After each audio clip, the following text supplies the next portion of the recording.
Hello students, ये आपकी online class है साइंस की और हम पढ़ रहे हैं chapter 5 that is coal and petroleum. तो आज जो टॉपिक हम पढ़ेंगे वो है पेट्रोलियम। पेट्रोलियम को हम ब्लैक गोल्ड भी कहते हैं या फिर क्रूड ऑयल भी कहते हैं। आप जानते हैं कि एज अ फ्यूल पेट्रोल का यूज़ किया जाता है। जो हल्के वाहन होते हैं, हल्की गाड़ियाँ होती हैं उनमें, जैसे कि मोटरसाइकिल्स में या स्कूटर्स में या फिर कार में पेट्रोल का यूज़ होता है। और जो भारी वाहन होते हैं जैसे कि ट्रक है, ट्रैक्टर है, तो उनको चलाने के लिए डीजल यूज़ किया जाता है। ये जो पेट्रोल है या डीजल है या ऐसे कई सारे प्रोडक्ट्स हैं, वो हमें नेचुरल रिसोर्स से प्राप्त होते हैं जिसे कि हम पेट्रोलियम कहते हैं। पेट्रोलियम वर्ड जो है वो दो वर्ड से मिलके बना हुआ है। पहला है पेट्रा और दूसरा है ओलियम। पेट्रा का मतलब होता है चट्टान और ओलियम का मतलब होता है तेल। क्योंकि ये जमीन के नीचे के चट्टान के बीच से निकलता है, चट्टान के अंदर से निकलता है, तो इस वजह से इसको हम क्या कहते हैं, पेट्रोलियम। क्या आप जानते हैं कि पेट्रोलियम कैसे बनता है, किस तरीके से इसका प्रोसेसिंग है? तो इसको समझते हैं कि कैसे बनता है पेट्रोलियम। पेट्रोलियम का जो मैन्युफैक्चर है जिस तरीके से बना, तो उसमें समुद्र में जो जीव रहते थे, जो ऑर्गेनिजम्स रहते थे, उनकी हेल्प से पेट्रोलियम बना है। जब ये जीव मर गए, मृत हो गए, तो इनका शरीर जो है वो समुद्र के बेस में जाके, ओशन के बेस में जाके इकट्ठा हो गया, जम गया। और फिर धीरे धीरे जैसे जैसे टाइम बीतता गया तो इसके ऊपर मिट्टी और रेत की लेयर्स जो हैं वो बढ़ती चली गई, रखती चली गई। फिर बहुत टाइम के बाद, मतलब लाखों करोड़ों वर्षों के बाद, वहाँ पे क्या था, ऐसी सिचुएशन डेवलप हुई जिसमें कि एयर प्रेजेंट नहीं था, यानी कि एब्सेंस ऑफ एयर, बहुत ही हाई टेम्परेचर और बहुत ही हाई प्रेशर। और इस कंडीशन में ये जो मृत जीव थे, जो मरे हुए जानवर थे, वो पेट्रोलियम और नेचुरल गैस में चेंज हो गए। अगली चीज जो हम इसमें पढ़ेंगे वो है ऑब्टेनिंग पेट्रोलियम। किस तरीके से पेट्रोलियम हमें मिलता है? तो पेट्रोलियम हमें ऑयल के वेल्स होते हैं, कुएं के जो कुएं होते हैं तेल के, वहां से मिलता है। अर्थ के क्रस्ट में ये होते हैं। और क्या करते हैं हम कि जब भी वहां पे हम ड्रिल करते हैं तो बहुत ही हाई प्रेशर के साथ पेट्रोलियम, पहले नेचुरल गैस बाहर आती है क्योंकि वो हल्की होती है, और फिर पेट्रोलियम बाहर आता है। फिर कुछ टाइम के बाद जब ये प्रेशर जो है वहाँ का कम हो जाता है और पेट्रोलियम खुद से राइज नहीं करता उसका लेवल, तो उस केस में वाटर, गैस या कुछ और ऐसी चीज़ों को इंजेक्ट किया जाता है उस कुएं में, ताकि ये जो पेट्रोलियम है वो फोर्सफुली बाहर आ जाए। अगली चीज़ हम पढ़ेंगे पेट्रोलियम रिफाइनिंग, यानी कि पेट्रोलियम का परिष्करण। पेट्रोलियम एक बहुत ही डार्क कलर का ऑयली सब्सटेंस है, ऑयली पदार्थ है। इसकी जो स्मेल होती है वो बहुत ही अनप्लीजेंट होती है, बहुत अप्रिय स्मेल होती है इसकी। और इससे हमें बहुत सारी चीज़ें मिलती हैं, जैसे कि पेट्रोलियम गैस है, पेट्रोल डीजल है, स्नेहक तेल है, पैराफीन है, वैक्स है, एटसेट्रा, ऐसे करके काफ़ी सारी चीज़ें मिलती हैं। अब समझते हैं कि पेट्रोलियम की रिफाइनिंग यानी कि इसका परिष्करण कैसे होता है। जो क्रूड ऑयल, यानी कि जो कुएं होते हैं तेल के, वहां से जो हमें लिक्विड मिलता है वो बहुत ही डार्क होता है, बहुत ही ज़्यादा गाढ़ा होता है, यानी कि विस्कस होता है। और वो मोस्टली जो है वो हाइड्रोकार्बन यानी कि हाइड्रोजन और कार्बन के मिक्सचर से मिलके बना हुआ होता है। बहुत ही अनप्लीजेंट, बहुत ही अप्रिय स्मेल होती है, बहुत अजीब सी स्मेल होती है। फिर क्या होता है कि इसी लिक्विड को हम, एक प्रोसेस है जिस प्रोसेस को हम कहते हैं फ्रैक्शनल डिस्टिलेशन, यानी कि आंशिक आसवन, इस प्रोसेस की हेल्प से हम जो क्रूड ऑयल हमें मिला है उसको हम उसके अलग अलग कंपोनेंट में सेपरेट करते हैं। फ्रैक्शनल डिस्टिलेशन क्या होता है, यानी कि आंशिक आसवन क्या होता है?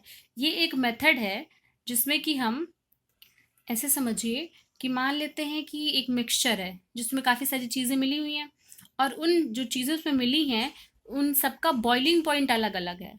तो फ्रैक्शनल डिस्टिलेशन जो मेथड है, इसकी हेल्प से हम ऐसे चीज़ों को उसके कंपोनेंट में अलग करते हैं जिनका कि बॉइलिंग पॉइंट अलग अलग होता है। यानी कि हम बॉइलिंग पॉइंट के बेसिस पे कंपोनेंट्स को अलग अलग करते हैं, और हर एक कंपोनेंट को हम क्या कहते हैं, फ्रैक्शन कहते हैं। क्या होता है फ्रैक्शनल डिस्टिलेशन? हम कोई भी मिक्सचर है लिक्विड का, उसको बॉइलिंग पॉइंट के बेसिस पे उसके अलग अलग कंपोनेंट में सेपरेट करते हैं, और जो अलग अलग कंपोनेंट हमें इस तरीके से मिलते हैं उनको हम फ्रैक्शंस कहते हैं। अब अगला सवाल आता है कि रिफाइनिंग क्या होता है? तो ये जो प्रोसेस है जिसमें कि हम क्रूड ऑयल को उसके अलग अलग कंपोनेंट्स में ब्रेक कर रहे हैं फ्रैक्शनल डिस्टिलेशन की यूज़ करके, यानी कि आंशिक आसवन करके जो हम क्रूड ऑयल को उसके अलग अलग तत्वों में बांट रहे हैं, सेपरेट कर रहे हैं, इसी प्रोसेस को हम क्या कहते हैं? पेट्रोलियम की रिफाइनिंग कहते हैं। ये जो प्रोसेस है रिफाइनिंग, इसको एक सिलिंड्रिकल कॉलम में किया जाता है। सिलेंडर जैसा बड़ा सा कॉलम होता है और उसको हम कहते हैं फ्रैक्शनेटिंग कॉलम। फ्रैक्शनेटिंग कॉलम यानी कि अंशांकन स्तंभ कहते हैं उसको। और उसमें ये प्रोसेस होती है पेट्रोलियम की रिफाइनिंग। करते क्या है कि क्रूड ऑयल को लगभग 400 डिग्री सेल्सियस के आसपास गर्म करते हैं और फिर ये जो वेपर्स उससे निकलते हैं, जो भाप निकलता है, उसको इसी फ्रैक्शनेटिंग कॉलम में पास करवाया जाता है।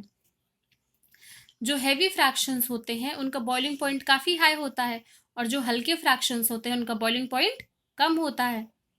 तो ऐसे वेपर्स, ऐसे भाप जिनका कि बॉइलिंग पॉइंट ज़्यादा है, वो पहले कंडेंस हो जाते हैं बेस के पास में, जो कॉलम है उसके बेस के पास में। और जिनका बॉइलिंग पॉइंट क्या है, कम है, वो धीरे धीरे करके अलग अलग हाइट पे जाकर के कंडेंस होते चले जाते हैं। और ये तब तक होता है जब तक कि क्रूड ऑयल अपने कंपोनेंट में सेपरेट ना हो जाए, अलग ना हो जाए। एक एग्जाम्पल देखते हैं इसके लिए, हम एक डायग्राम देखते हैं। तो ये प्रोसेस है, ये है फ्रैक्शनल डिस्टिलेशन पेट्रोलियम का, और ये जो है वो फ्रैक्शनेटिंग कॉलम है। अब इसमें ये देखते हैं कि किस तरीके से जो अलग अलग लिक्विड्स हैं वो अलग हो रहे हैं, जो इसके कंपोनेंट है वो अलग हो रहे हैं। तो हम यहाँ से क्या करेंगे, क्रूड ऑयल एंटर करेगा। क्रूड ऑयल का जो वेपर है, सबसे पहले हमने इसे 400 डिग्री सेल्सियस पे गर्म किया, फिर वो वेपर फॉर्म में आया और उसको हमने क्या किया, इस फ्रैक्शनेटिंग कॉलम से पास करवाया। इसमें सबसे हल्का जो फ्रैक्शन होता है वो सबसे ऊपर आ जाएगा। तो सबसे हल्का होता है पेट्रोलियम गैस, जिसका इस्तेमाल हम एलपीजी फ्यूल में करते हैं। फिर हमें मिलता है पेट्रोल, जिसका कि हम इस्तेमाल गाड़ियों में ईंधन के रूप में करते हैं। फिर हमें पेट्रोल मिलता है जो कि केमिकल है, गाड़ियों में इसका भी इस्तेमाल किया जाता है। नाफ्था मिलता है जो कि जेट और हाउस होल्ड फ्यूल होता है। केरोसिन मिलता है जो कि ऑटोमोबाइल फ्यूल। इसी तरीके से हमें डीजल मिलता है। डीजल को हम ऑटोमोबाइल फ्यूल, अभी हमने बताया कि जो यहाँ पे केरोसिन जो है वो हाउस होल्ड फ्यूल के लिए इस्तेमाल किया जाता है, मतलब घर में खाना बनाने के लिए मिट्टी का तेल इस्तेमाल होता है। लेकिन डीजल जो है वो कहाँ इस्तेमाल होता है, डीजल जो है वो ऑटोमोबाइल फ्यूल, अभी हमने पढ़ा कि जो हैवी व्हीकल्स होती हैं, भारी गाड़ियाँ होती हैं, वो डीजल का इस्तेमाल करती हैं। उसके बाद आता है ल्यूब्रिकेटिंग ऑयल, जो कि लुब्रिकेंट्स या वैक्स के रूप में इस्तेमाल होता है। फ्यूल ऑयल, जो कि शिप्स या पावर स्टेशन पे एज अ फ्यूल यूज होता है। और जो रेजिड्यू बचता है, जो बचे हुआ प्रोडक्ट है लास्ट में, उसको वापस से डिस्टिलेशन उसका किया जाता है और उससे हमें मिलता है पैराफिन, वैक्स और एसफॉल्ट।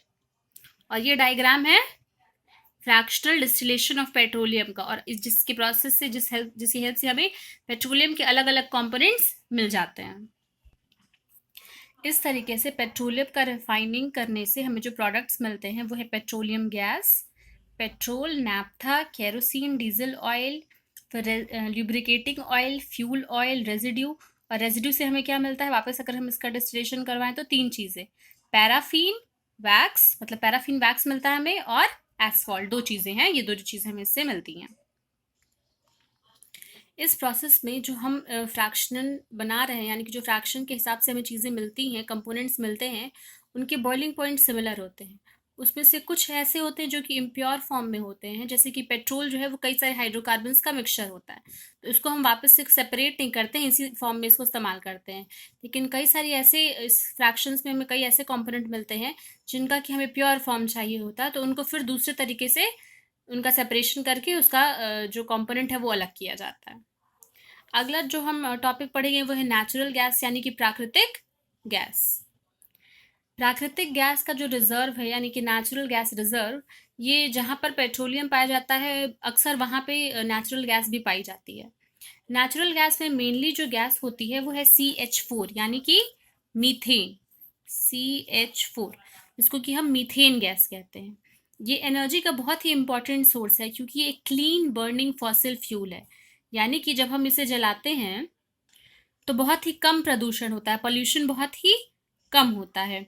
इसको जलाने पे जो एनर्जी मिलती है वो हाफ होती है कंपेयर टू कि इतने ही अमाउंट का अगर कोल जलाएं। मतलब अगर हम 1 किलो कोल जलाएं और आधा किलो नेचुरल गैस का यूज कर रहे हैं, आधा लीटर, तो होगा क्या कि दोनों से एनर्जी क्या होगी, सेम अमाउंट ऑफ एनर्जी निकलेगी, लेकिन पॉल्यूशन कम होगा नेचुरल गैस से। नेचुरल गैस जो है वो एक स्टार्टिंग मटेरियल है जिससे कि हम बहुत सारे केमिकल फर्टिलाइजर्स को बनाने के लिए भी यूज़ करते हैं।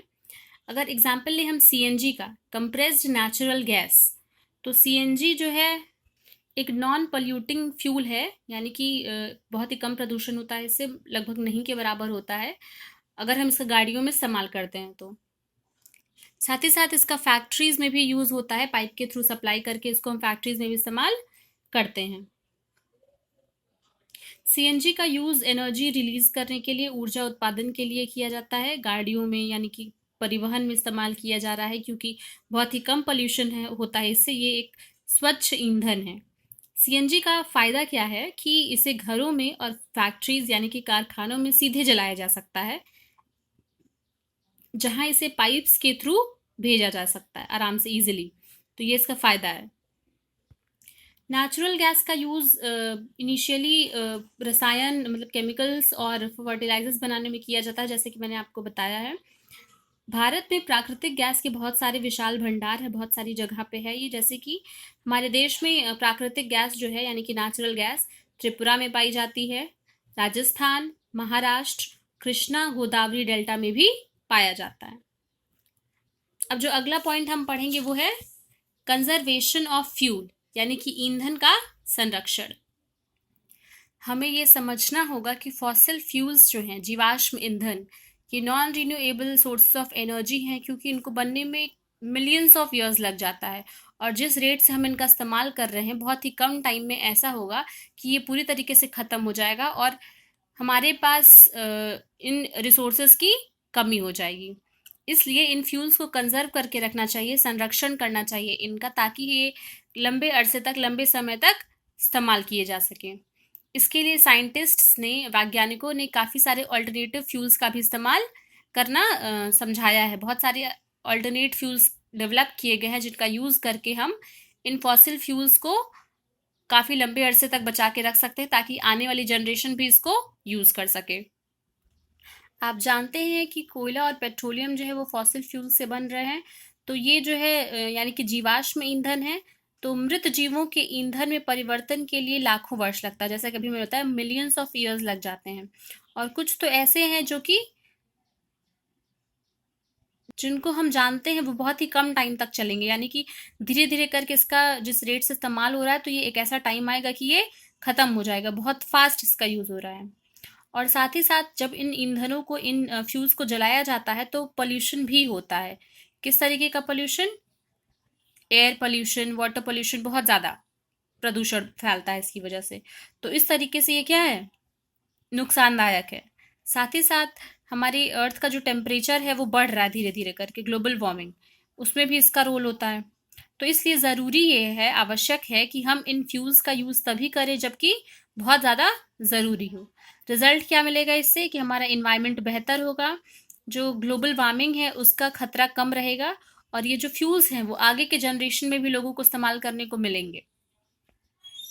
भारत में पेट्रोलियम संरक्षण अनुसंधान संघ, यानी कि पेट्रोलियम कंजर्वेशन रिसर्च एसोसिएशन, यानी कि पीसीआरए, ये लोगों को सलाह देती है कि गाड़ी चलाते समय किस तरीके से पेट्रोल या डीजल बचाए जा सकते हैं। उनके पॉइंट्स हम समझते हैं कि पहला पॉइंट है कि जहां तक हो सके आप व्हीकल को यूनिफॉर्म स्पीड से चलाइए। ये नहीं कि कहीं बहुत ज़्यादा तेज़ कर दिया, कहीं बहुत ज़्यादा कम कर दिया, यानी कि जहां तक संभव हो गाड़ी को समान और मध्यम गति से चलाइए। यातायात लाइटों पर अथवा जहां आपको प्रतीक्षा करनी है वहां पर गाड़ी का इंजन बंद कर देना चाहिए। टायरों में सही प्रेशर रखना चाहिए, यानी कि उसमें जो हवा है वो प्रॉपर होनी चाहिए, ये नहीं कि कम हो। गाड़ी का नियमित रख रखाव सुनिश्चित करना चाहिए, यानी कि उसका प्रॉपर केयर करना चाहिए। अब फ्यूल्स को बचाने के लिए कुछ ऐसे स्टेप्स हैं जो कि हम खुद भी कर सकते हैं, जिन स्टेप्स को हम फॉलो करके, जिन रूल्स को हम फॉलो करके एनर्जी को सेव कर सकते हैं। तो ये समझते हैं कि क्या क्या हम कर सकते हैं। बहुत ही बेसिक सी चीज़ें हैं, आप अपने घर में भी ये चीज़ रेगुलर यूज़ में ला सकते हैं। सबसे पहली बात, अगर घर में लाइट्स का यूज़ नहीं है, फ़ैन का यूज़ नहीं हो रहा है, तो आप लाइट या फ़ैन जो भी है उसको बंद कर दीजिए। रूम हीटर्स का यूज़ कूलर्स का या फिर ऐसे जो इलेक्ट्रिकल अप्लायंसेस हैं उनका इस्तेमाल तभी करिए जबकि ज़रूरी हो। इसकी जगह आप सोलर कुकर, हीटर या ड्रायर का इस्तेमाल कर सकते हैं। CFL का या फ्लोरोसेंट लाइट्स का इस्तेमाल करिए जो कि कम एनर्जी यूज़ करते हैं इंस्टेड ऑफ इनकैंडेसेंट लैम्प्स, क्योंकि ये ज़्यादा एनर्जी यूज़ करते हैं। खाना बनाते समय उसका अगर हम मान लीजिए गैस पे खाना बना रहे हैं तो अगर उसे हम ढक्कन से ढक देते हैं, जिस भी वेसल में खाना बना रहे हैं, तो इससे हीट लॉस प्रिवेंट होता है, यानी कि हीट का लॉस नहीं होता है और खाना जल्दी पक जाता है। Reduce cooking time by soaking pulses for some time before cooking. खाना बनाने से पहले ही, जब भी हमें खाना बनाना है उससे पहले ही दाल है या चावल है उसको हम कुछ टाइम तक भिगो के रखें ताकि कुकिंग में जो टाइम लग रहा है उसके वो कम हो जाए। प्रेशर कुकर का इस्तेमाल करना चाहिए क्योंकि इससे पानी जो है वो जल्दी उबल जाता है और इसलिए जो अमाउंट ऑफ फ्यूल हम यूज़ कर रहे हैं खाना बनाने के लिए वो कम हो जाता है, फ्यूल का अमाउंट कम हो जाता है। तो इसीलिए हमें राइस या पल्सेस बनाने के लिए कुकर का यूज़ करना चाहिए। साथ ही साथ हमें होम अप्लायंसेस ऐसे यूज़ करने चाहिए जो कि फ्यूल एफिशिएंट हो, फ्यूल को सेव करें। और अगर हमें कहीं पास में ही जाना है तो हम पब्लिक ट्रांसपोर्ट का यूज़ करें। तो use public transport systems for travelling, क्योंकि वो क्या करते हैं, कम एनर्जी एब्जॉर्ब करते हैं पर हेड, यानी कि आपको अगर थोड़ी दूर पे जाना है तो आप पब्लिक ट्रांसपोर्ट का यूज़ करिए। तो this was all about the chapter. इस चैप्टर के लेक्चर्स को वापस से देखिए, अगर कोई चीज़ नहीं समझ में आती है तो आप उसको पूछ सकते हैं। Thank you class.